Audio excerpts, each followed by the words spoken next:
The great hall of the Galactic Council buzzed with noise. Thousands of beings from 47 different worlds sat in their special chairs. Each species looked different from the others. Some had scales, others had fur, some were tall and thin, others were short and round. The Zephyrians had blue skin and silver eyes. The crystalline beings looked like walking diamonds. The moltenoids glowed with inner fire. Ambassador Hyun-Woo Kim walked slowly to the center of the hall. His black hair was neat, and his dark suit looked simple next to the fancy clothes worn by the aliens. He carried a small device in his hand. This device would translate his words into all 47 languages at once. Hyun-Woo had been Earth's voice in this hall for 10 years. He had seen many meetings. He had watched aliens argue about trade routes and border disputes. He had tried to help them solve their problems. But today was different. Today he would speak his last words to the Galactic Council. The noise in the hall slowly died down. All eyes turned to the human at the center. Some aliens looked bored, others looked annoyed. A few looked curious. None of them looked worried. They should have been worried. Honored members of the Galactic Council, Hyun-Woo began. His voice was calm and clear. I stand before you today to deliver a message from the people of Earth. This message comes from all human governments, all human leaders, and all human citizens. Speaker Veltar of the Zephyrian Empire leaned forward in his chair. His silver eyes gleamed with interest. Veltar had always enjoyed these human speeches. He found them amusing. Humans always talked about peace and cooperation. They talked about working together. But what did humans really know about the galaxy? They were newcomers. They had only been part of the Council for 200 years. That was nothing compared to the thousands of years that other species had been traveling between stars. For 2 centuries, Hyun-Woo continued, humanity has offered its services to this council. We have sent our best diplomats, our smartest scientists, our most skilled negotiators. We have helped solve trade disputes between the Corvani and the Altarians. We have prevented wars between the Draconian Imperium and the Crystal Hegemony. We have designed new systems for sharing resources across the galaxy. Some aliens in the audience made clicking sounds. Others hummed low notes. These were sounds of agreement, but they were not enthusiastic. Yes, humans had done these things. But so what? Anyone could have done them. Humans were not special. Thexan of the Crystalline Hegemony spoke up. Her voice sounded like music played on glass instruments. Ambassador Kim, your species has indeed participated in council activities. We acknowledge your contributions. She paused, and her crystal body flashed with different colors. However, we must also acknowledge that your species brings a certain instability to our deliberations. Humans are emotional creatures. You make decisions based on feelings rather than logic. Other aliens nodded in agreement. The ethereal collective's representative made a sound like wind chimes. The synthetic accords delegate flashed lights in a pattern that meant yes in machine language. Hyun-Woo listened to their comments without changing his expression. He had heard these criticisms many times before. Humans were too emotional. Humans were too aggressive. Humans were too unpredictable. The aliens never seemed to notice that human emotions often led to better solutions than pure logic. They never seemed to understand that human aggression was actually determination to solve problems. They never realized that human unpredictability came from the ability to think in new ways. "I understand your concerns," Hyunwoo said. "You have made your feelings about humanity very clear over the past 2 centuries. You have rejected our proposals for galactic healthcare systems. You have voted down our plans for emergency response teams. You have ignored our warnings about economic instability in the Outer Rim territories." Captain Ji-Hai Park watched from the observation deck above the main hall. She wore the blue uniform of the United Earth Fleet. Her ship, the UEF Harmony, was docked at the space station outside. Ji-Hai had been Hyunwoo's friend since their academy days. She knew what he was about to say, and she knew what it would mean for the galaxy. "Therefore," Hyunwoo announced, "the government of Earth, speaking for all of humanity, hereby formally withdraws from the Galactic Council. Effective immediately, all human ambassadors, advisors, scientists, and support staff will return to human space. We will close our embassies on Council worlds. We will end our participation in all joint projects. We will cease all diplomatic relations with Council species." The hall erupted in noise. Some aliens cheered. Others seemed confused. A few looked concerned, but not many. Speaker Veltar stood up and spread his arms wide. "This is wonderful news," he declared. "Finally, the Council can focus on real galactic issues without being distracted by human emotional outbursts." Delegate Corthen of the Merchant Alliance clapped his 4 hands together. "Good riddance," he said. "Humans always complicated our trade negotiations with their strange ideas about fairness and worker rights. Now we can conduct business properly." Representative Zixara of the Voidwalkers made a sound like laughing. "The galaxy will be much more peaceful without human interference," she announced. "Humans always wanted to solve everyone else's problems. Now everyone can solve their own problems." Hyunwoo waited for the noise to die down. When the hall was quiet again, he spoke his final words to the Galactic Council. "You wanted us gone," he said. "You have dismissed our ideas, rejected our help, and insulted our character. You have made it clear that you do not value what humanity brings to this galaxy. Very well. Now you will learn what the universe looks like without humanity's influence." He turned and walked toward the exit. His footsteps echoed in the suddenly quiet hall. Behind him, aliens began to talk excitedly about the future. They spoke of the great projects they would build without human interference. They planned new trade agreements that would make them rich.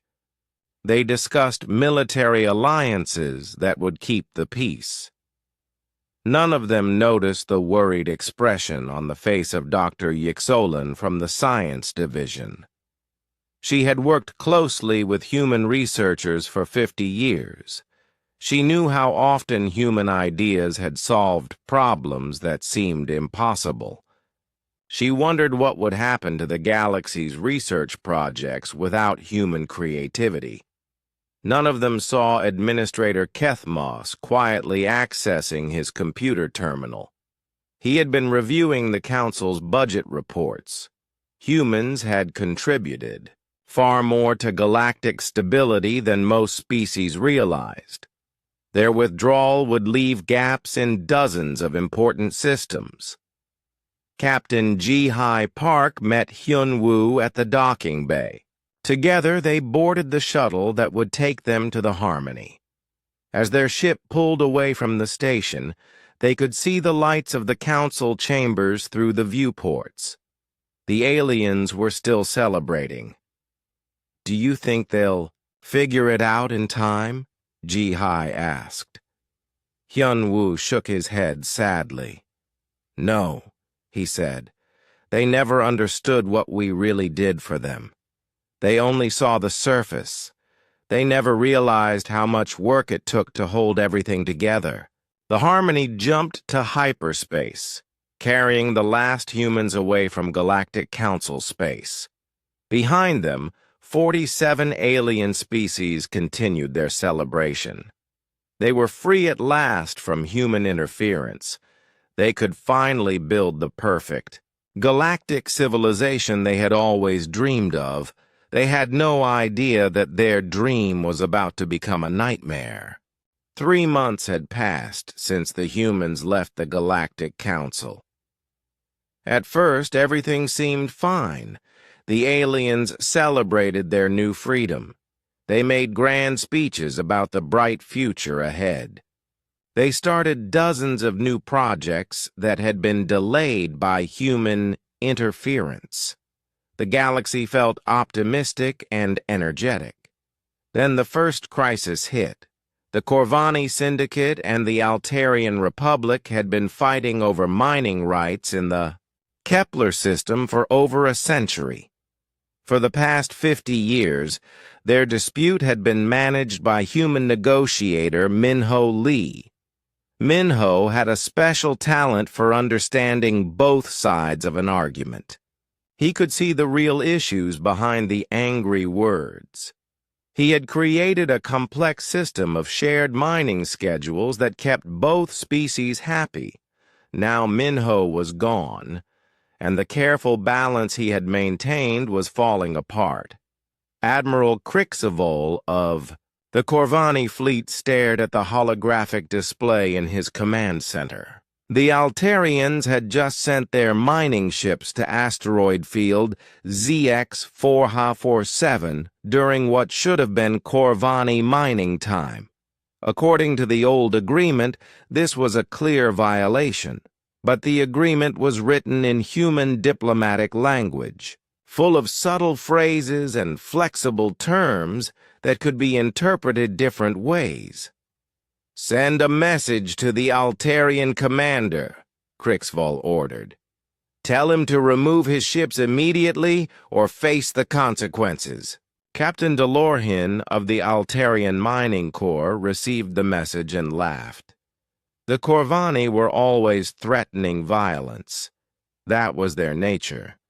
But the old agreement clearly stated that emergency mining operations could override regular schedules if proper notice was given.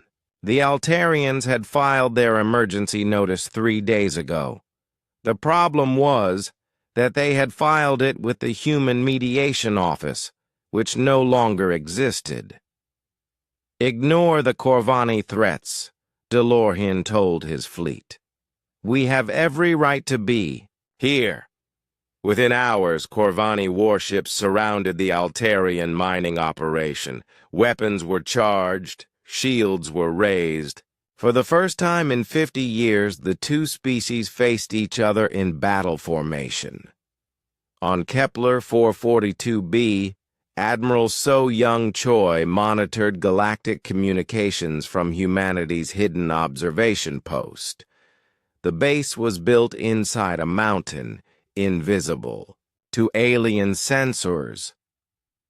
So Young watched the crisis develop with growing concern. She knew exactly what Minho would have done in this situation. He would have called both sides to an emergency meeting. He would have reminded them of their shared interests.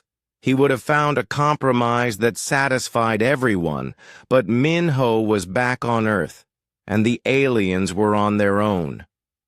"Admiral," reported Lieutenant Tae Min Cho, The Corvani just fired warning shots across the Altarian formation. So Young closed her eyes. She had seen this pattern before. When species with rigid thinking patterns faced unexpected problems, they fell back on their most basic instincts. For the Corvani, that meant intimidation and force. For the Altarians, that meant stubborn resistance. The Altarians responded to the warning shots by moving closer to the asteroids. They would not be bullied away from their legal mining operation. The Corvani interpreted this as an act of aggression and opened fire with full weapons. The battle lasted 6 hours. When it was over, 12 ships were destroyed and 300 beings were dead. The asteroid field was a cloud of debris. Neither side got any valuable minerals. The Galactic Council's emergency session was a disaster. Speaker Veltar called for calm and negotiation, but the Corvani and Altarian representatives screamed at each other across the chamber. Without human translators who understood the emotional context behind alien words, every statement was taken as an insult. "The Corvani are murderers," shouted Ambassador Felnix of the Altarian Republic. "They attacked our peaceful mining operation without provocation." "The Altarians are thieves and liars," responded Ambassador Kixtol of the Corvani Syndicate. "They violated our ancient agreement and then played innocent." Other council members tried to mediate, but they didn't know how. Each species had their own way of solving disputes. The crystalline hegemony believed in rigid adherence to written contracts. The ethereal collective preferred mystical meditation to find spiritual harmony. The draconian Imperium thought strength should determine who was right. None of these approaches worked with the Corvani-Altarian problem. The situation needed someone who could think flexibly, who could understand multiple perspectives at once, who could find creative solutions that satisfied everyone's real needs. It needed a human, but there were no humans left. On Earth, President Dong Hyun Nam met with the Global Defense Council in the underground command center beneath Seoul. The Sati room was filled with screens showing intelligence reports from across the galaxy. The news was not good. "The Corvani-Altarian conflict is just the beginning," reported General Kyung-Soo Park. "Our analysts predict at least 15 more major disputes will erupt within the next year. All of them involve situations that our people used to handle." Director Hee Jin Yang of the Intelligence Service added her own concerns. "The aliens are sending us messages every day. They want us to come back and help solve their problems. But they're not willing to admit they were wrong about us." President Nam studied the galactic map on the main screen. Red dots marked areas of potential conflict. There were far more red dots than he had expected. "Begin Phase 2 of Project Sanctuary," he ordered. "Establish hidden colonies in the Tau Ceti and Wolf 359 systems.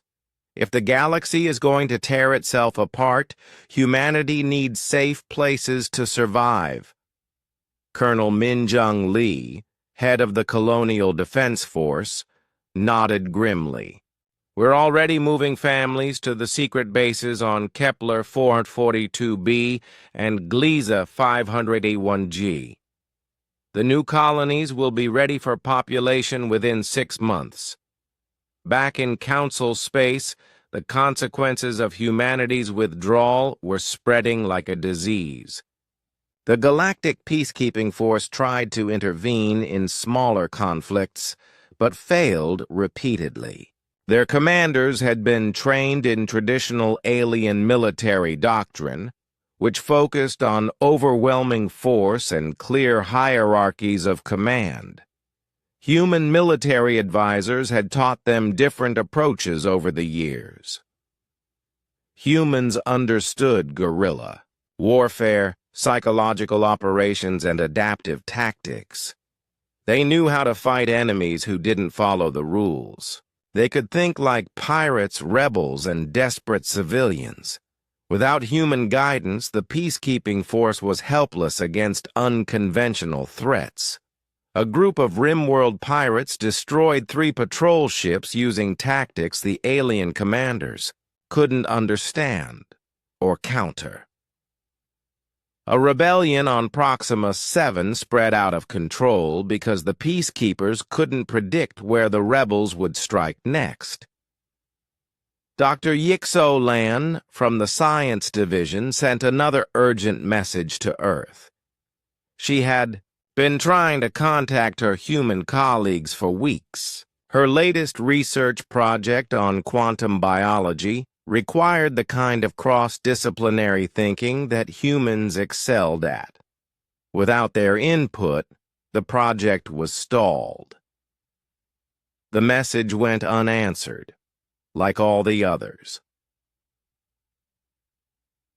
In the merchant quarter of Nexus Prime, trade negotiations were becoming increasingly difficult. Human economists like Yoon Ji-yoon had spent decades creating currency exchange systems that kept galactic commerce flowing smoothly. They had designed trade agreements that accounted for the different values and priorities of dozens of species. Now, those systems were starting to break down.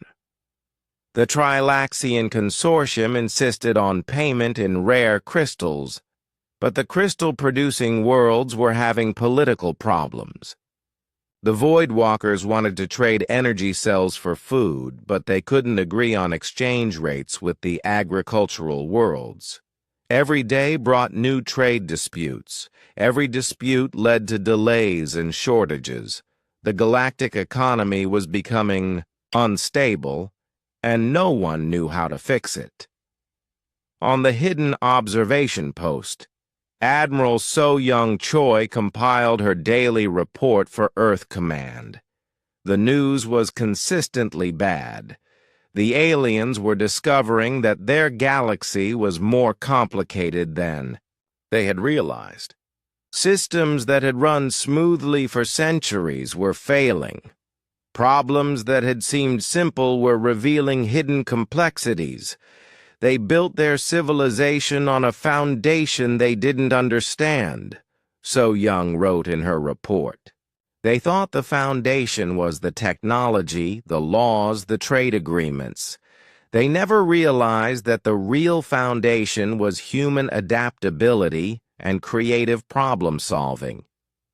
Now that foundation is gone, and everything else is starting to collapse. The Admiral looked out through the observation port at the stars. Somewhere out there, 47 alien species were struggling to hold their civilization together. They had the same technology they'd always had. They had the same laws and institutions. They had the same natural resources and the same knowledge. What they didn't have was the one thing that had made it all work, the human ability to see connections that others missed, to find solutions that others couldn't imagine, and to build bridges between incompatible ways of thinking. The galaxy was learning a hard lesson about the value of diversity. Unfortunately, it might be too late to save what they had built together. 6 months after humanity's withdrawal, the galactic economy was dying. The first signs had been small: delayed shipments, minor currency fluctuations, confused trade negotiations. Now the problems were everywhere, growing bigger each day like a spreading infection. Captain Wu Jin Han stood on the bridge of the research vessel New Seoul, watching through the viewports as refugee ships fled the Trilaxian system. Hundreds of vessels filled the space around them. Cargo haulers, passenger transports, even converted mining ships packed with families and their belongings. They were all running from economic collapse. The Trilaxian Consortium had been one of the galaxy's major trading powers for over 1,000 years. Their crystal-based technology was essential for faster-than-light communication. Every civilization depended on Trilaxian crystals to maintain contact across interstellar distances. The crystals were so valuable that they had become the basis for much of the galaxy's currency system. But now the Trilaxian government was broke. "Captain," reported Navigation Officer Young Sik Kim, "we're receiving distress signals from 17 more ships. They're requesting emergency supplies and fuel." Wu Jin shook his head sadly. The New Seoul was a science vessel, not a rescue ship. They had enough supplies for their own crew, but nothing extra for refugees. Even if they wanted to help, there were too many ships and too few resources. The crisis had started with a simple disagreement between the Trilaxian Consortium and the Merchant Alliance of Proxima. Both organizations claimed exclusive rights to trade routes through the Vega sector. In the past, human economists would have mediated the dispute. They would have found a compromise that satisfied both sides while maintaining stable prices for everyone else. Instead, the two organizations had declared a trade war. Dr. Yoonji Yoon had spent 15 years designing the economic systems that kept galactic commerce running smoothly. She understood how different species valued different things. Humans valued fairness and long-term stability. Trilaxians valued honor and traditional agreements. The Merchant Alliance valued profit and efficiency. Yoonji had created trade rules that satisfied all these different priorities at once. Now Yoonji was back on Earth, and no one else understood how her systems worked. The Trilaxian Consortium had responded to the trade war by raising prices on their crystals by 300%. This was their traditional way of dealing with insults to their honor. They expected other species to pay the higher prices to show respect for Trilaxian dignity. The Merchant Alliance had responded by finding alternative suppliers and boycotting Trilaxian products entirely. This was their traditional way of dealing with unreasonable business partners. They expected market forces to punish the Trilaxians for their arrogance. Both responses might have worked in a simple economy, but the galactic economy was not simple. It was a complex web of interconnected relationships that had taken centuries to develop. When major players like the Trilaxians and the Merchant Alliance started fighting, the effects spread everywhere. The price increase on communication crystals made interstellar contact expensive. Smaller civilizations couldn't afford to maintain regular communication with their trading partners. Without reliable communication, trust broke down. Without trust, trade agreements fell apart. The boycott of Trilaxian products created shortages throughout the galaxy. Worlds that depended on Trilaxian technology found themselves cut off from essential supplies. Some planets lost contact with the outside universe entirely when their communication systems failed. Administrator Ju-Wan Park monitored the economic data from humanity's secret base on Titan. His screens showed currency exchange rates fluctuating wildly. The universal credit system, which had been stable for over a century, was experiencing crashes and recoveries several times per day. The Centaurian hegemony just devalued their currency by 40%, reported economic analyst Sunmi Lee. They're trying to make their exports more competitive, but it's causing panic selling in the outer rim markets. Administrator Park rubbed his temples. He had worked with alien economists for 20 years before humanity's withdrawal. He knew exactly what was happening and why the aliens couldn't stop it. Each species was responding to the crisis according to their own cultural and economic traditions. None of them could see the big picture. The Centaurians were devaluing their currency because that's what they always did during trade disputes. It was an effective tactic when fighting with one or two other species. But when used during a galaxy-wide economic crisis, it made everything worse for everyone. The Draconian Imperium was hoarding rare metals because that's how they had survived economic problems in the past. But their hoarding was creating artificial shortages that drove up prices and hurt smaller civilizations that couldn't afford to stockpile resources. The ethereal collective was calling for spiritual meditation and patience. They believed that material economic problems would solve themselves if everyone remained calm and focused on higher purposes. This might have worked in a small, homogeneous society.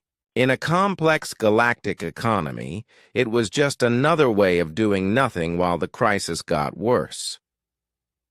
On the research station Omega-7, hidden in the asteroid belt of the Vega system, Dr. Hyejin Kang studied the biological effects of economic collapse. She was a xenobiologist, but her current research involved a different kind of science, the science of societal breakdown. "The stress is killing them," she reported to Earth Command. "Literally, we're seeing increased disease rates, shorter lifespans, and reproductive problems across multiple species. Economic uncertainty is triggering biological stress responses that these species never evolved to handle." The aliens had evolved on their homeworlds over millions of years. Their biology and psychology were adapted to specific environments and social structures. They could handle the kind of problems their ancestors had faced: natural disasters, local conflicts, resource scarcity within a single world, but they had never evolved to handle galaxy-spanning economic systems. That kind of complexity required the sort of adaptable thinking that humans had developed through millions of years of rapid environmental and social change. The Galactic Council's Emergency Economic Summit was a complete failure. Representatives from 47 species gathered on Nexus Prime to address the crisis. They argued for 3 days without reaching any agreements. The crystalline hegemony insisted that the solution was stricter enforcement of existing trade laws. They wanted to punish everyone who had violated proper commercial procedures. Their rigid thinking couldn't comprehend that the laws themselves might be part of the problem. The Synthetic Accord proposed a complete redesign of the galactic currency system based on pure mathematical efficiency. Their artificial intelligence could calculate optimal resource distribution, but they couldn't understand why organic beings refused to accept purely logical solutions to their problems. The Void Walkers suggested that everyone should return to simple barter systems like their ancestors had used. They didn't realize that barter only worked for small-scale trade between groups that knew and trusted each other. Each species had a solution that made perfect sense from their own perspective. None of them could see that their individual solutions contradicted each other. They needed someone who could synthesize different approaches, who could find common ground between incompatible viewpoints. They needed humans, but humans were gone, and the aliens were too proud to admit they needed help. The economic cascade accelerated. The Rim-world territories declared independence from the Galactic Banking Consortium, creating their own regional currency. The Agricultural Worlds Alliance stopped accepting universal credits and demanded payment in manufactured goods. The mining guild started charging different prices to different species based on old political grudges. Trade routes that had operated smoothly for centuries were abandoned. Entire star systems found themselves economically isolated. Worlds that had specialized in producing single products for galactic markets suddenly couldn't trade their goods for essential supplies. Captain Wu Jin Han received an emergency transmission from the colony world of New Farming. The planet produced food for 12 other worlds in their sector, but their recent harvest was rotting in warehouses. The economic chaos had disrupted their shipping contracts.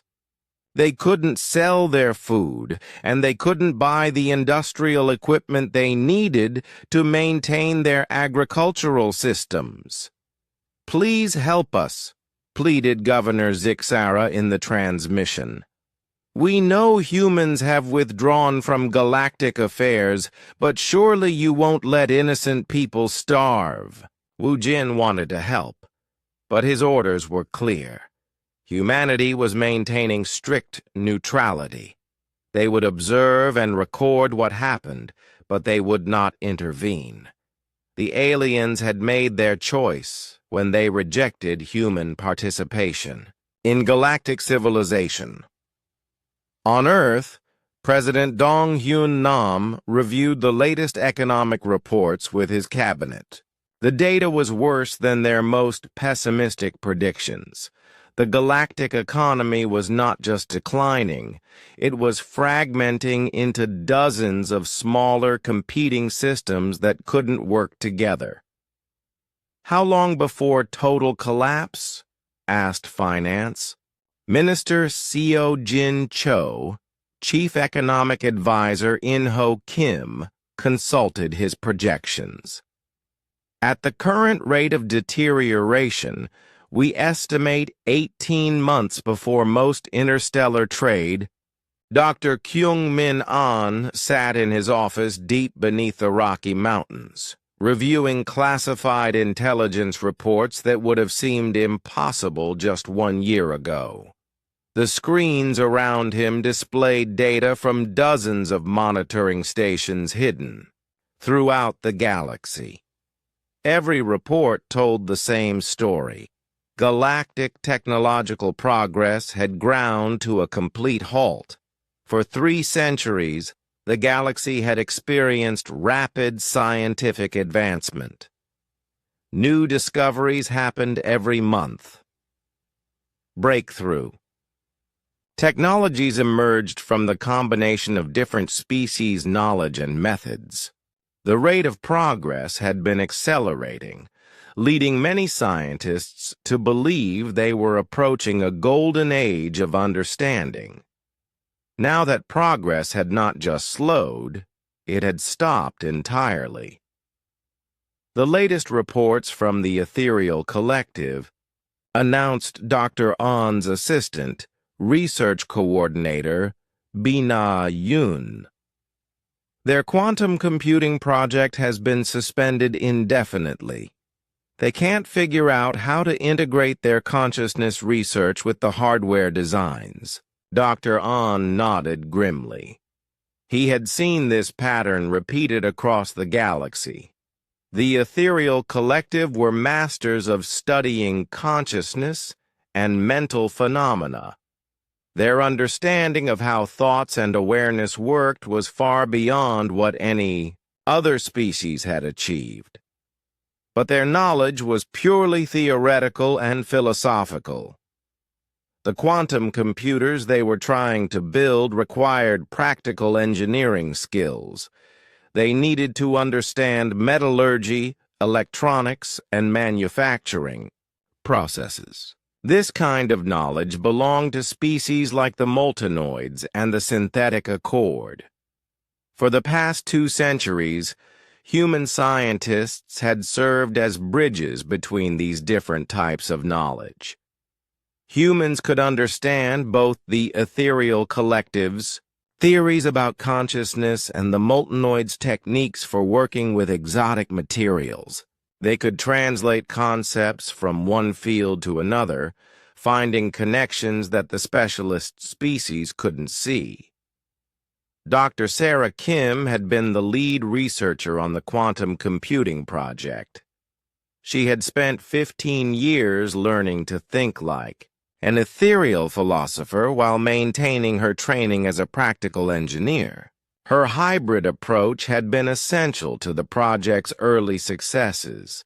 Now Sarah was back on Earth, and the ethereal collective was discovering that their beautiful theories about consciousness were useless without someone who could turn those theories into working machines. Engineer Ye-Jin Seo reviewed the status of humanity's secret research projects from her laboratory on Europa. While the galactic scientific community was falling apart, human researchers were making remarkable progress by combining knowledge they had gathered from dozens of alien species. The terraforming project on Wolf 3594 is ahead of schedule, she reported to Earth Command. We're using crystalline atmospheric processors, Moltenoid geological stabilizers, and Zephyrian weather control systems all working together. The planet should be ready for colonization within 2 years. The irony was not lost on Ye-Jin. Humans were advancing faster than ever before by using alien technologies in ways that the aliens themselves had never imagined. Each species had developed amazing tools and techniques, but they had never learned to combine their knowledge effectively. The crystalline hegemony made the best atmospheric processors in the galaxy. Their crystal-based technology could transform poisonous air into breathable atmosphere with incredible efficiency. But they only knew how to use their processors on worlds with specific geological conditions. The Moltenoids were masters of planetary geology. They could stabilize tectonic plates, redirect lava flows, and reshape continents. But they had never thought to coordinate their geological work with atmospheric modification. The Zephyrians could control weather patterns across entire planets. Their storm generation and climate regulation systems were works of art. But they designed their weather systems in isolation, without considering how they might interact with atmospheric or geological modifications. Human engineers like Ye-Jin understood all 3 technologies. More importantly, they could see how to make them work together as a unified system. The result was terraforming capabilities that surpassed anything any single species could achieve alone. Meanwhile, on Nexus Prime, the Galactic Council's Science Division was falling apart. Director Thexan of the Crystalline Hegemony called an emergency meeting to address what she euphemistically called coordination difficulties in ongoing research projects. The Dark Matter Mapping Project has encountered unexpected obstacles, reported Dr. Cukes Allen from the Voidwalker research team. Our sensor technology can detect dark matter particles, but we cannot interpret the data we are collecting. The Patterns are too complex for our analytical methods. Dr. Vexamar from the Synthetic Accord raised a mechanical appendage. Our artificial intelligence systems can analyze complex patterns, but they require data in specific mathematical formats. The Voidwalker sensors produce information that our computers cannot process. This should have been a simple problem to solve. The Voidwalkers had the best sensor technology for detecting exotic particles. The Synthetic Accord had the most powerful analytical computers. Combining their capabilities should have been straightforward. But it wasn't straightforward because the two technologies were based on completely different principles. Voidwalker sensors worked by detecting subtle changes in space-time geometry. Their data came in the form of multi-dimensional spatial relationships that described how dark matter bent reality itself. Synthetic Accord computers processed information as pure mathematics. They needed data converted into numbers, equations, and logical statements. They couldn't understand geometric relationships unless someone first translated space-time distortions into mathematical formulas. For the past 50 years, Dr. Chang-Soo Park had served as the bridge between these two approaches. Chang-Soo had trained in both Voidwalker spatial mathematics and Synthetic Accord computational theory. He could take the geometric data from Voidwalker sensors and convert it into mathematical formats that Synthetic Accord computers could analyze. Chang-Soo was now working on humanity's secret dark matter research project in the Alpha Centauri system. His team was making discoveries that would revolutionize galactic science, if anyone outside human space was able to benefit from them. The pattern repeated across every field of galactic research. The Draconian Imperium had developed incredibly powerful energy weapons, but they couldn't miniaturize their technology for civilian applications. The Agricultural Worlds Alliance had created amazing biological enhancement techniques, but they couldn't adapt their methods to work with non-plant organisms. The Medical Consortium had found cures for dozens of diseases, but only diseases that affected their own member species. Each group of specialists had reached the limits of what they could accomplish within their own narrow focus. Further progress required the ability to think across disciplines, to see connections between different fields of knowledge, and to combine incompatible approaches into new unified methods. These were uniquely human abilities. Other species could become incredibly skilled within their areas of expertise, but they couldn't step outside those areas to see the bigger picture. Dr. Yixolan from the Science Division sent another desperate message to Earth. She had been trying to contact her human colleagues for 8 months without success. Her research on quantum biology had reached a critical point where she needed input from experts in multiple fields. We are studying how quantum effects influence biological evolution, she explained in her transmission. Our quantum physicists understand the mathematical principles, but they cannot see how those principles apply to living organisms. Our biologists understand evolution, but they cannot comprehend quantum mathematics. We need someone who can speak both languages. The message went unanswered like all the others. Earth maintained complete communication silence with the Galactic Council. On the hidden research station Deep Thought, orbiting a brown dwarf in the Tau Ceti system, Dr. Min-Jun Oh analyzed the psychological factors behind the galactic science crisis. As Earth's leading expert on alien psychology, he understood why the various species couldn't work together effectively. Each species evolved to solve specific types of problems in specific ways, he explained in his report to Earth Command. The crystalline beings think in rigid, structured patterns because that's what works best with crystal-based technology. The ethereal collective thinks in abstract philosophical terms because that's how they understand consciousness. The moltenoids think in terms of heat, pressure, and physical transformation because that's their natural environment.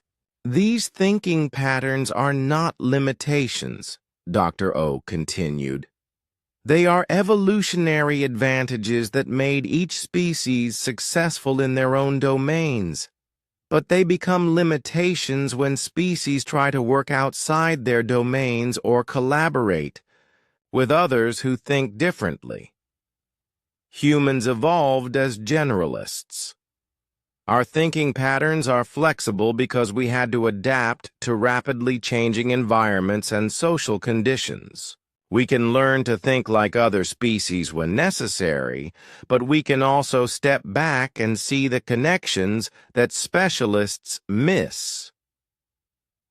The consequences of losing this flexibility were becoming obvious throughout the galaxy. The Rimworld Mining Consortium had discovered vast deposits of rare elements, but they couldn't figure out how to extract. The first shots of the Great Galactic War were fired at dawn on Sigma Prime, a contested world on the border between the Draconian Imperium and the Crystal Hegemony. The dispute had been building for months, a seemingly minor disagreement about mining rights that escalated into something much more dangerous. General Tae-Ho Lim watched the opening battle from humanity's command center, hidden beneath Titan's surface. His screens showed real-time intelligence from dozens of monitoring stations. Throughout the galaxy, the data was horrifying. Two of the galaxy's most powerful civilizations were going to war with each other, and they were using weapons that had been locked away for centuries. Draconian fleet strength, 840 warships, reported intelligence analyst Dae-Young Kim. Crystal Hegemony Response Force, 710 vessels. Both sides are deploying their full military reserves. General Lim shook his head sadly. He had served as a military advisor to both the Draconian Imperium and the Crystal Hegemony for 20 years before humanity's withdrawal. He knew exactly what kind of destruction these two powers could unleash when they fought without restraint. The Draconians were natural warriors. Their entire culture was built around concepts of honor, strength, and military glory. They had some of the most advanced weapons in the galaxy, plasma cannons that could melt through asteroid-sized targets, armor that could withstand the heat of stellar cores, and battle tactics refined through thousands of years of warfare. The Crystal Hegemony was more peaceful by nature, but their defensive capabilities were equally impressive. Their crystalline technology could create shields that reflected any form of energy attack. Their cities were protected by barriers that could stop entire fleets. When they chose to fight, they fought with the cold precision of living mathematics. For 300 years, these two powers had maintained an uneasy peace along their shared border. They had fought dozens of small conflicts, but never a full-scale war. The reason was simple. Human diplomats had always been there to mediate their disputes before they got out of control. Ambassador Jinwoo Kang had spent his entire career preventing this exact scenario. He understood both cultures intimately. He knew that draconian honor could be satisfied without actual violence if the right words were spoken at the right time. He knew that crystal hegemony logic could accept compromises if they were presented in mathematically elegant formats. Jinwu had prevented this war at least a dozen times over the past 2 decades. Each time, the two sides had come to the brink of conflict, and each time Jinwu had found a solution that satisfied both their cultural requirements. Now Jinwu was back on Earth, and there was no one else who understood how to speak to both sides in their own languages. The immediate trigger for the war was almost absurdly small. A crystal hegemony mining survey had discovered rare element deposits on Sigma Prime.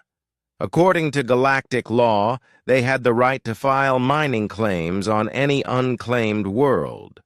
But the Draconian Imperium claimed that Sigma Prime fell within their traditional sphere of influence.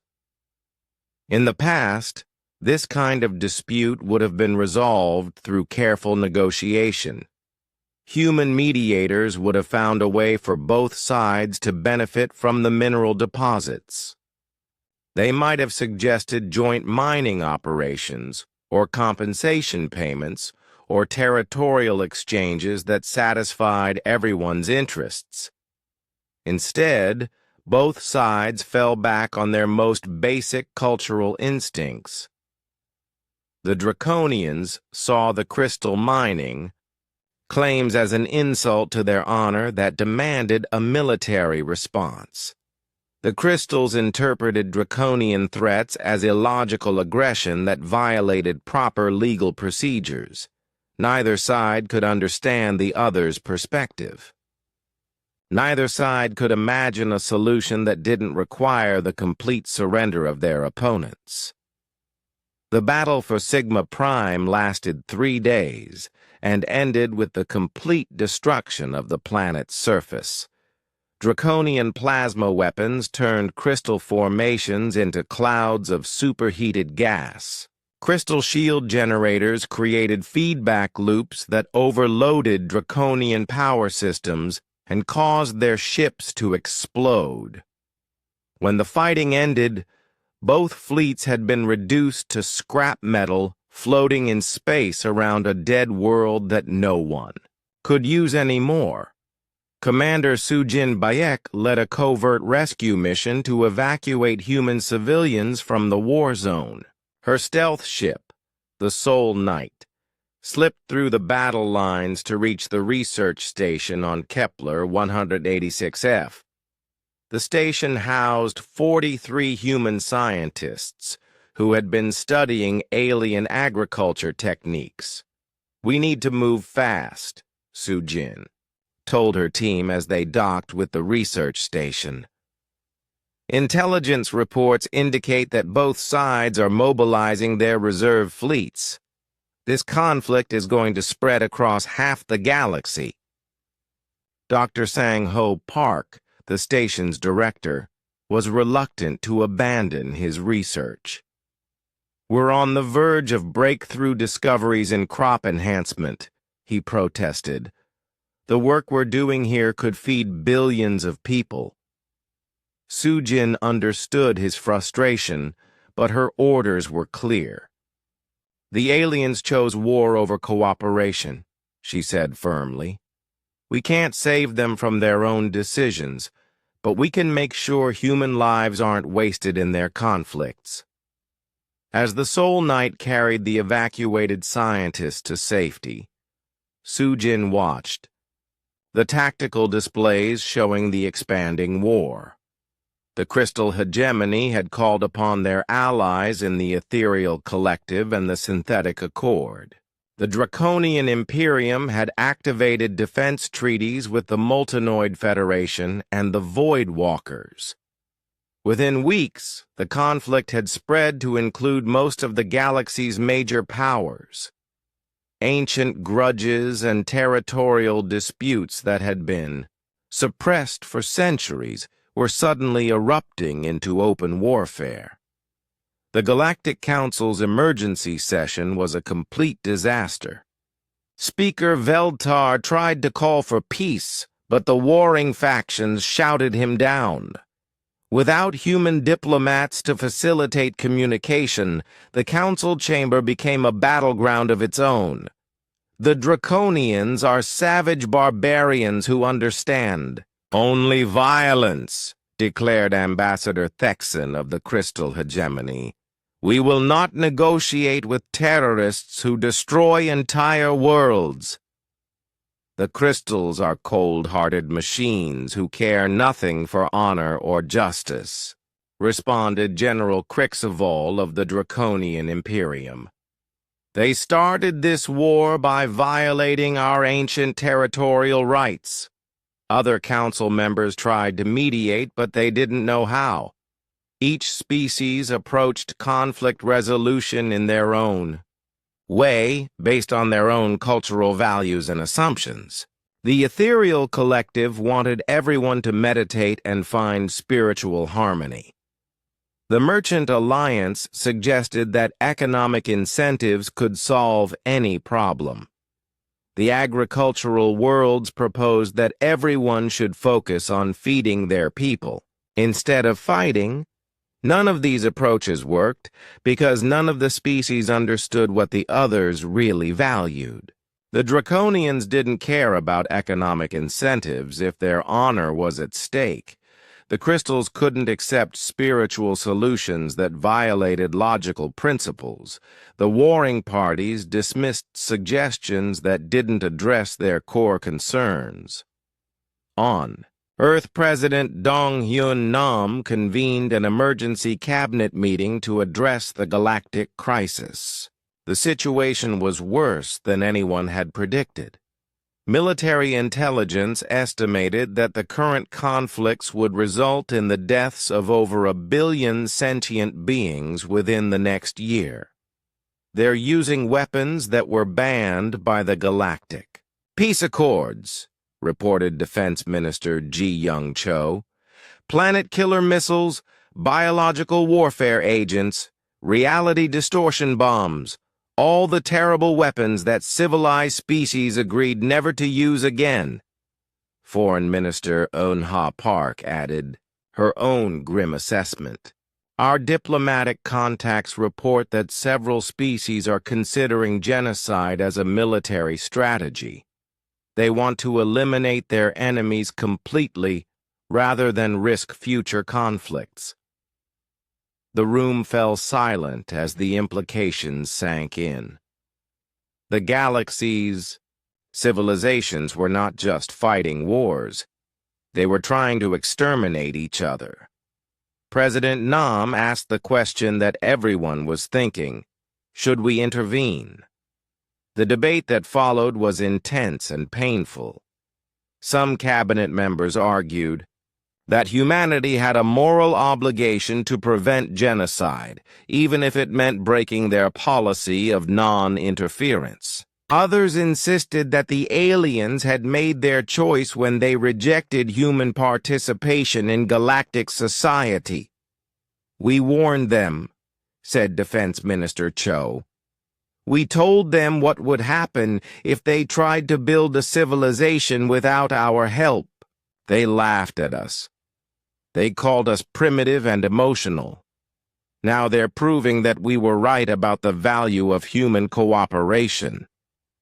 But millions of innocent people are going to die, protested Health Minister Kyung-Soo Lee. Children, families, entire cultures that had nothing to do with the political decisions that caused this war. President Nam made the difficult decision. We maintain our policy of non-interference, he announced, but we expand our refugee assistance programs. Any non-human civilians who can reach human space will be given sanctuary and protection. CAS. Order went out to all human colonies and military bases. Maintain neutrality in the galactic war, but be prepared to help refugees and displaced persons. Meanwhile, the war continued to escalate. The Trilaxian Consortium entered the conflict on the side of the Crystal Hegemony, bringing their communication disruption technology into play. Entire star systems lost contact with the outside galaxy as Trilaxian jammers blocked all forms of interstellar communication. 18 months after humanity's withdrawal from the Galactic Council, Captain Bo-Ram Kim guided her stealth vessel through the ruins of what had once been the Proxima Centauri trading hub, the massive space station that had served as a commercial center for dozens of worlds now drifted in pieces through the void. Debris fields stretched for millions of kilometers, the scattered remains of a civilization that had forgotten how to hold itself together. The Sejong's sensors detected no life signs among the wreckage. The station had been abandoned weeks earlier, when the final supply ship stopped coming. Without the complex trade networks that had sustained it, the hub had simply died. "Captain," reported navigator Jamin Song, "we're picking up distress signals from the inner system, multiple sources, all requesting emergency supplies." Bo-Ram studied the tactical display. 7 different worlds in the Proxima system were broadcasting calls for help. Some needed food, others required medical supplies, and a few were begging for basic industrial materials to keep their life support systems running. All of these worlds had been prosperous and self-sufficient just 2 years ago. They had specialized in producing specific goods for the galactic market: precision electronics, exotic chemicals, rare minerals, and luxury foods that only grew in Proxima's unique solar environment. Now they were starving because they had forgotten how to take care of themselves. Dr. Junseo Moon analyzed the collapse patterns from his research station in the asteroid belt of the Wolf 359 system. His facility, Hidden Harbor, was one of humanity's most advanced monitoring posts. From here, he could observe the death of galactic civilization with scientific detachment. "The breakdown is following exactly the patterns our models predicted," he reported to Earth Command.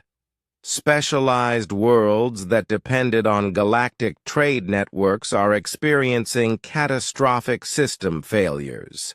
They optimized their economies for efficiency within the larger galactic system, but they never developed backup capabilities for independent survival." The worlds of the former Galactic Council had spent centuries becoming more and more specialized. This had been a smart strategy when the galaxy was united and stable. Worlds could focus on what they did best, trading their specialty products for everything else they needed. Kepler 442c had become the galaxy's primary source of quantum processors. They had converted their entire planet into high-tech manufacturing facilities, importing all their food and raw materials from other worlds.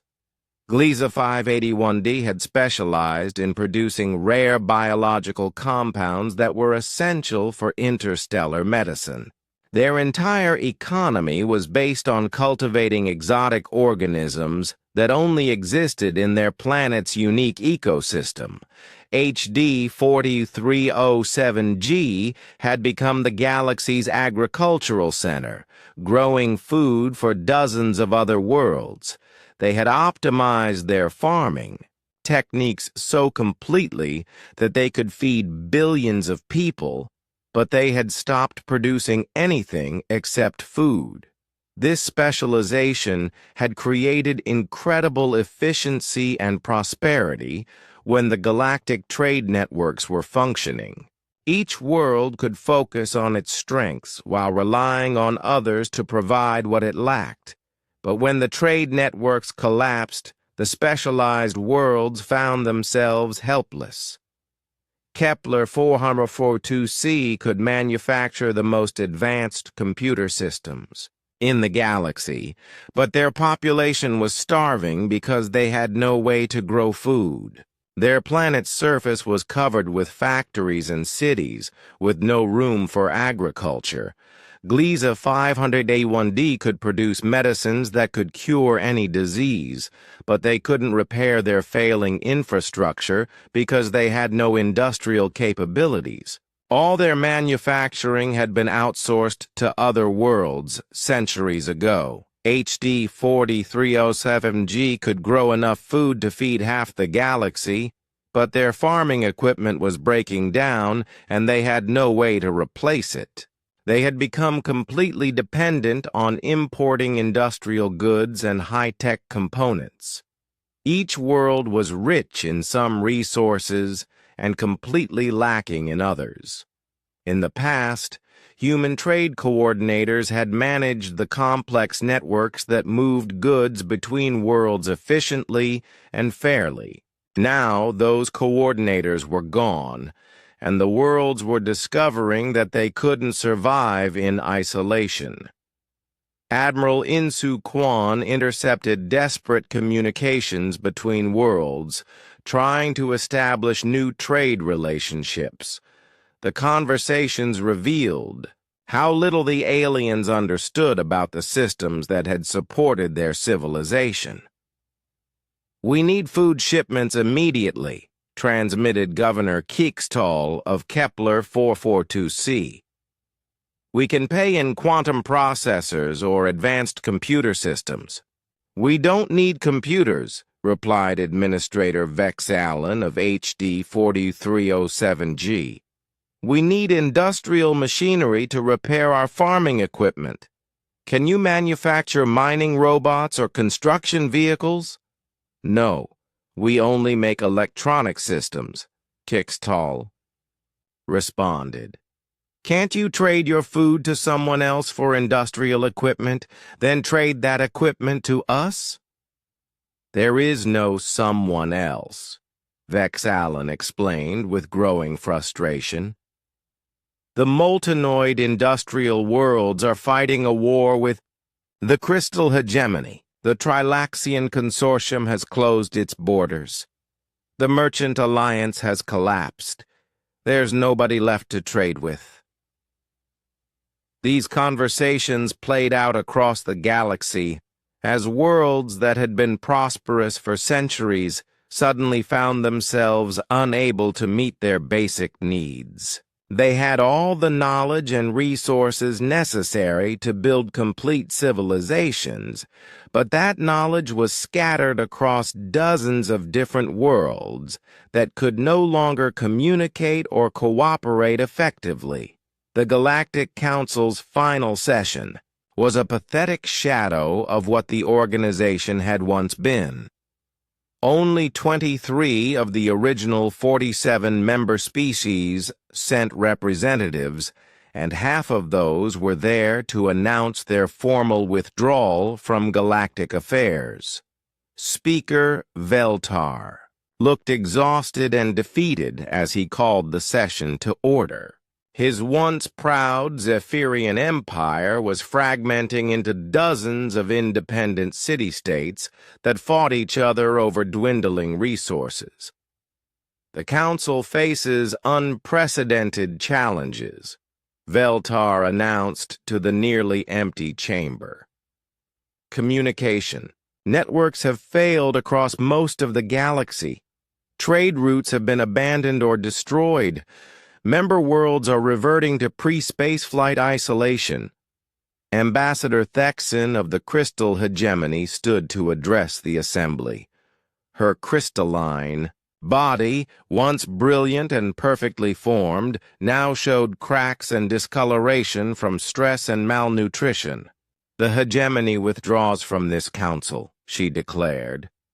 We can no longer maintain our commitments to galactic cooperation when our own worlds are under siege. Each crystal cluster must now focus on its own survival. Similar announcements followed from representatives of other species. The Agricultural Worlds Alliance was dissolving as individual planets hoarded their food supplies. The Medical Consortium was fragmenting as member worlds refused to share medicines with outsiders. The Scientific Union had stopped all joint research projects and classified their databases as state secrets. The galaxy was breaking apart into thousands of isolated fragments, each struggling to survive on its own. Commander Young Mi Choi compiled intelligence reports from across human space. The news was consistently grim. Entire civilizations were collapsing as they lost the ability to maintain the complex technologies that their societies depended on. The ethereal collective's meditation centers are shutting down, she reported. Without access to quantum computing, resources from other worlds, they can't maintain the consciousness enhancement systems that their culture is based on. The synthetic accord is experiencing massive system failures, added intelligence analyst Ki-Jun An. Their artificial intelligence networks were distributed across multiple star systems for redundancy, but they lost connection with most of their remote processing centers when the communication networks failed. The Void Walkers are abandoning their space-based habitats, continued analyst Soo-Hyun Park. They can't get replacement parts for their life support systems, and they don't have the industrial base to manufacture what they need. Each species was discovering that their advanced civilization depended on resources and capabilities that they didn't possess themselves. They had all assumed that the galactic community would always be there to provide what they lacked. The Draconian. Imperium was fighting a losing battle against entropy itself. Their massive war fleets required constant maintenance and resupply. Without access to the industrial resources of allied worlds, their ships were breaking down faster than they could be repaired. The Crystal Hegemony's beautiful cities were slowly dimming as their power systems failed. They had designed their architecture around energy sources that required rare elements from distant mining worlds. Now those supply lines were cut, and their civilization was literally running out of power. On Earth, President Soo-Jin Lee convened an emergency session of the Global Assembly to address the humanitarian crisis developing throughout the galaxy. The scope of the collapse was beyond anything humanity had imagined possible. Conservative estimates suggest that over 60% of the galaxy's population is at risk of starvation, disease, or exposure within the next 6 months, reported Director Ha-Young Kim of the Global Crisis Assessment Agency. We're looking at the potential extinction of multiple intelligent species. Can we handle the refugee crisis if survivors try to reach human space? Asked Assembly Member Chang-Woo Park. We're already establishing emergency camps on uninhabited worlds.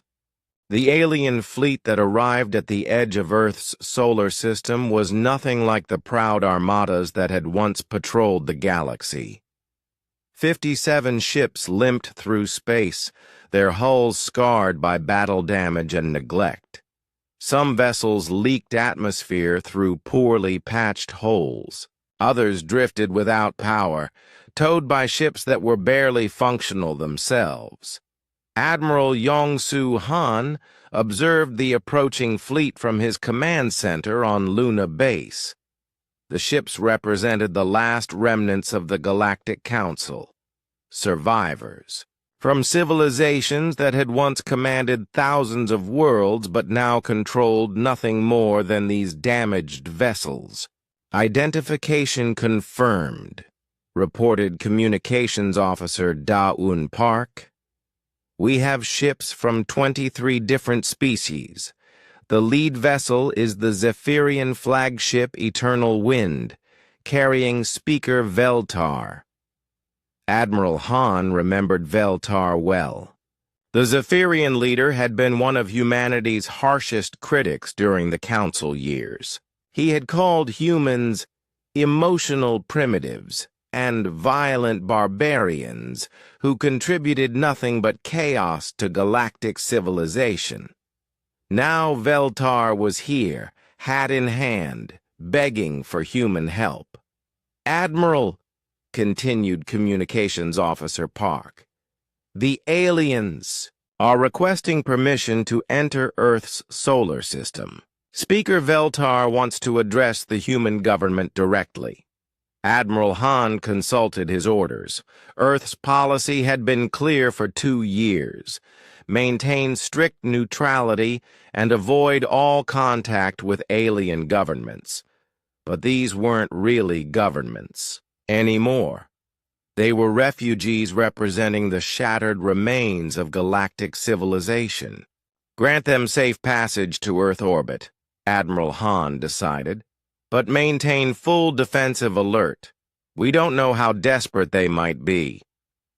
Speaker Veltar stood on the bridge of his flagship and stared at the blue-white marble that was humanity's homeworld. The planet looked peaceful and prosperous, completely untouched by the chaos that had consumed the rest of the galaxy. Space traffic moved in orderly patterns between Earth, Luna, and the orbital habitats. Everything functioned with the smooth efficiency that Veltar remembered from the old days.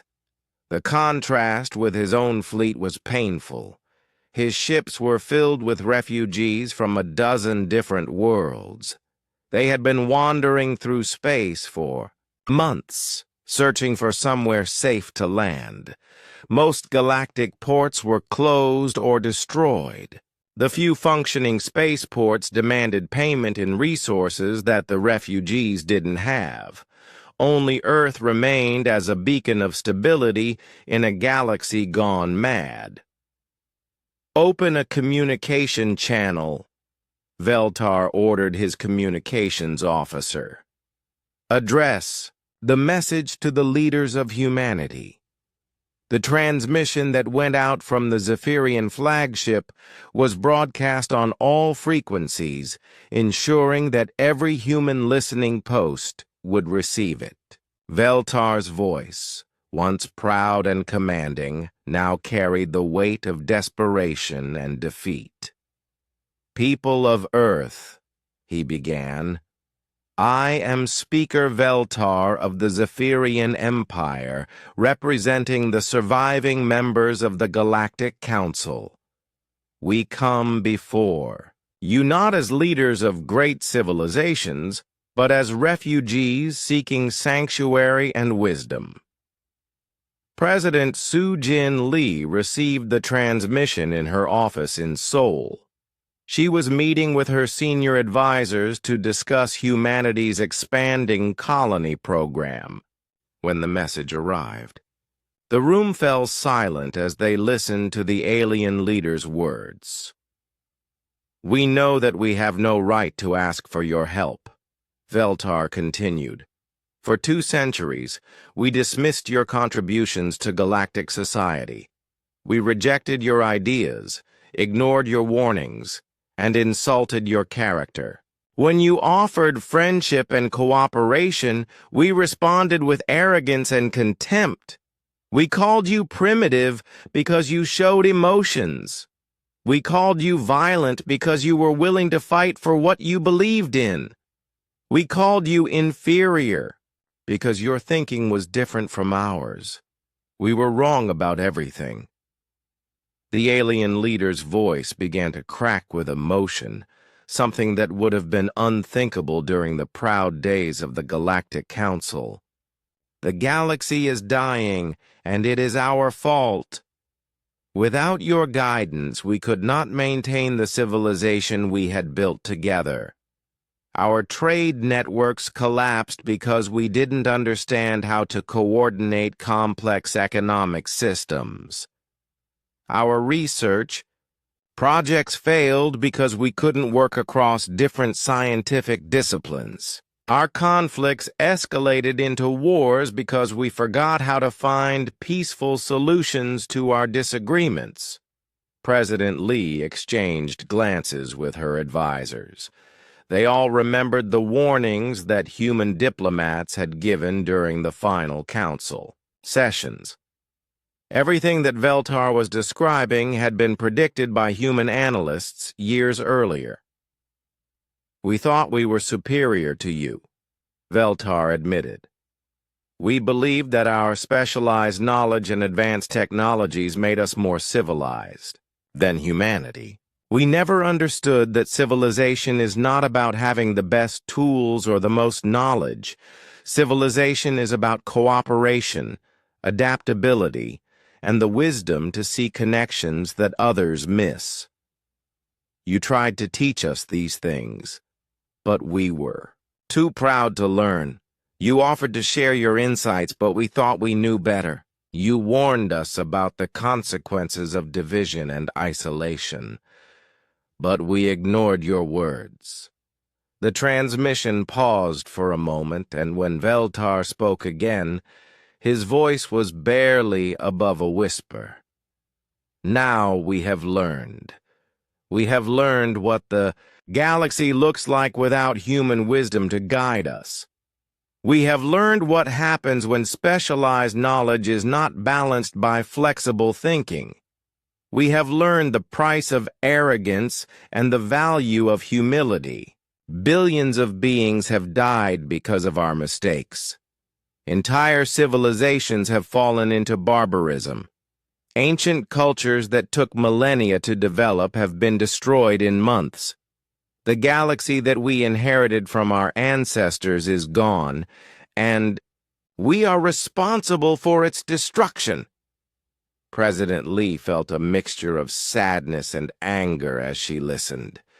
The human cost of the aliens' arrogance had been enormous. Earth had been forced to absorb millions of refugees who had fled the galactic collapse. Human resources that could have been used for exploration and development had been diverted to humanitarian aid. But the suffering of the aliens themselves was undeniable. These were not the proud, dismissive beings who had rejected humanity 2 years ago. These were desperate survivors who had lost everything because they couldn't see beyond their own limitations. We come to you now with nothing to offer except our acknowledgement of your wisdom. Veltar continued. We cannot give you territory because we control no worlds. We cannot offer you resources because our ships carry only refugees and memories. We cannot promise you power because we have no authority left to share.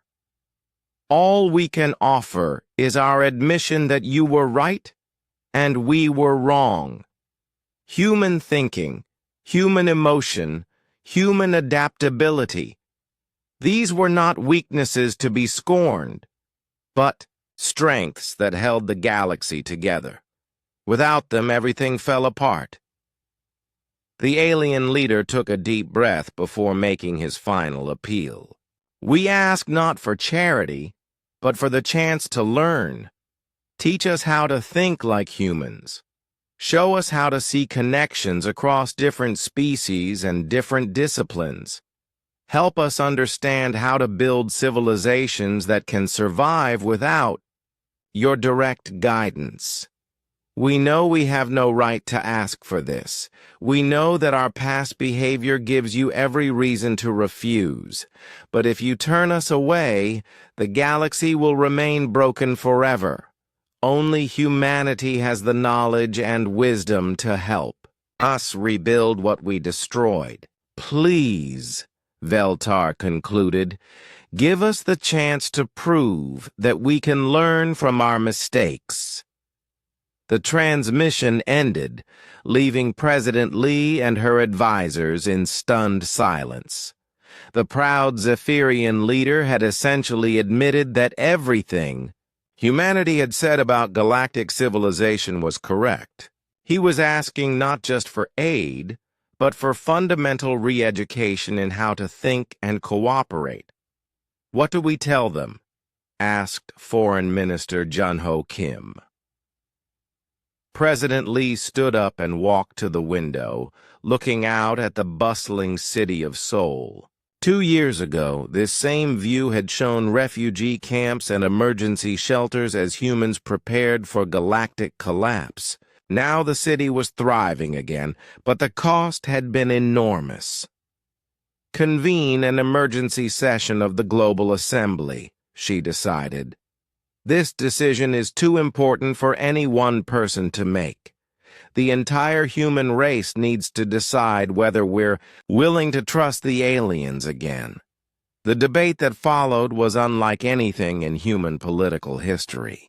Representatives from every nation, every colony, and every major human organization gathered in the Global Assembly building to decide the fate of galactic civilization. Some speakers argued for forgiveness and cooperation.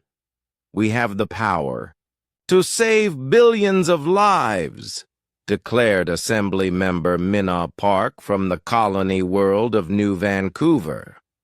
"How can we turn our backs on suffering beings just because their leaders were arrogant?" Others called for continued isolation. "They had their chance," responded Assembly member Woo Jin Lee from Mars. "They rejected our friendship when they didn't need us. Why should we risk human lives to save civilizations that called us primitive barbarians?"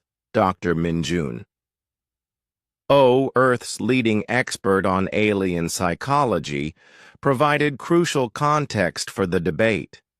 The aliens' behavior was predictable, based on their evolutionary history, he explained. Each species developed rigid thinking patterns that served them well on their home worlds, but made them unable to adapt to complex galactic society. However, Dr. O continued, their current crisis has forced them to confront the limitations of their traditional thinking. 5 years had passed since the desperate alien fleet had arrived at Earth's doorstep. The galaxy was still wounded, still struggling to heal from the catastrophic collapse that had followed humanity's withdrawal. But for the first time since the crisis began, there were signs of genuine recovery. Ambassador Jae-Sung Kim walked through the reconstructed halls of the new Galactic Council on Harmony Station, humanity's gift to the renewed galactic community.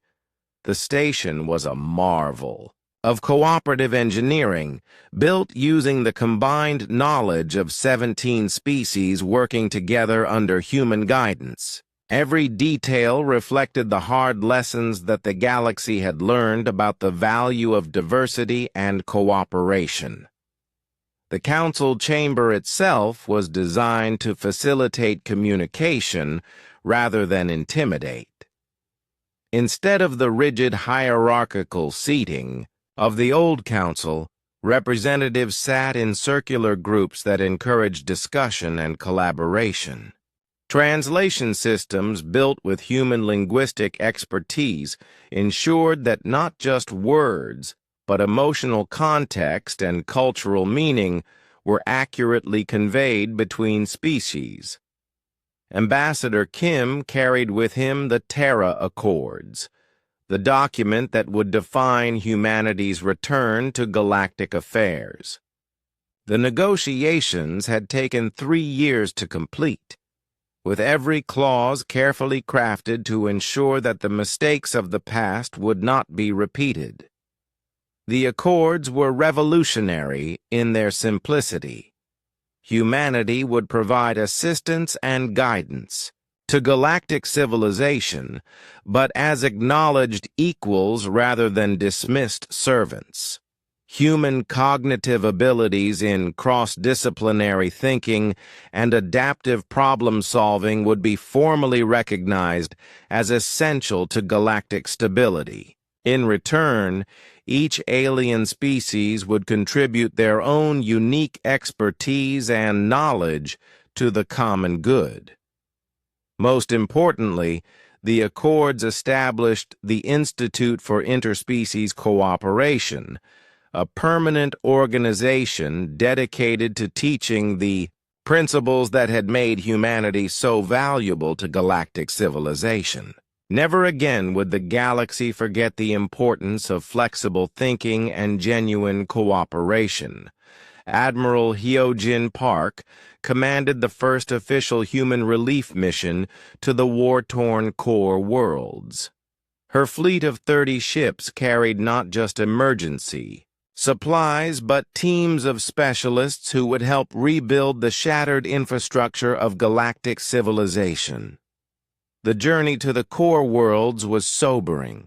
Systems that had once bustled with commercial traffic were now graveyards of derelict ships and abandoned space stations. Worlds that had supported billions of inhabitants were reduced to scattered settlements, struggling to survive with primitive technology. But there were also encouraging signs.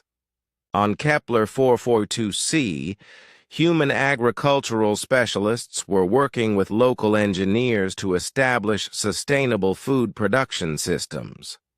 The planet's population had dropped from 8 billion to 2 million during the collapse, but the survivors were learning to build a more balanced economy that didn't depend entirely on high-tech manufacturing.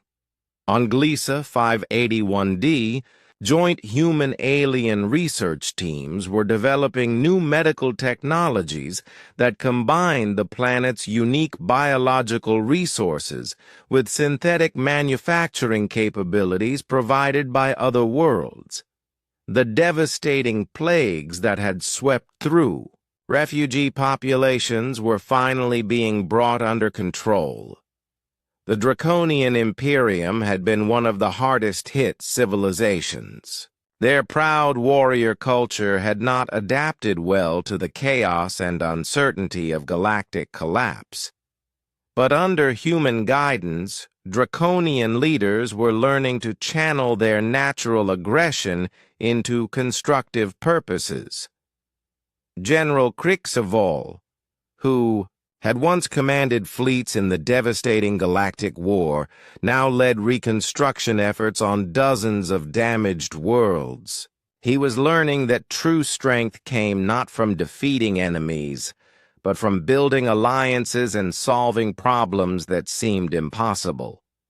The humans taught us something that our warrior traditions never included, he explained to a gathering of Draconian military leaders. They taught us that the greatest victory is finding a way for everyone to win. This is not weakness. It requires more skill and courage than any battle. Dr. Siwoo Kang established the first campus of the Institute for Interspecies Cooperation on the rebuilt world of Nexus Prime. The Institute's mission was to teach aliens the cognitive flexibility that came naturally to humans, but had to be learned by other species. The curriculum was unlike anything that had existed in galactic education before. Students from different species worked together on complex problems that required multiple types of thinking. Crystalline students learned to consider emotional factors in their logical calculations. Ethereal students practiced applying their philosophical insights to practical engineering challenges. Draconian students discovered how to find peaceful solutions to conflicts without compromising their sense of honor. The teaching methods were revolutionary.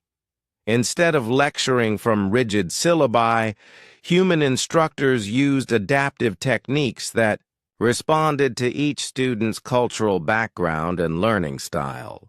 They encouraged questions that crossed disciplinary boundaries and rewarded creative solutions that combined different approaches. We're not trying to make them think exactly like humans, Dr. Kang explained to his teaching staff. We're helping them develop the mental flexibility to step outside their species' traditional thinking patterns when necessary. They need to keep their unique perspectives while also learning to see beyond those perspectives. The results were encouraging.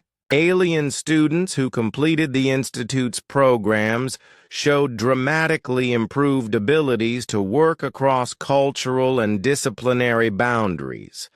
They became bridges between their own species and others, spreading the lessons of cooperation throughout the recovering galaxy. But the process was not without challenges.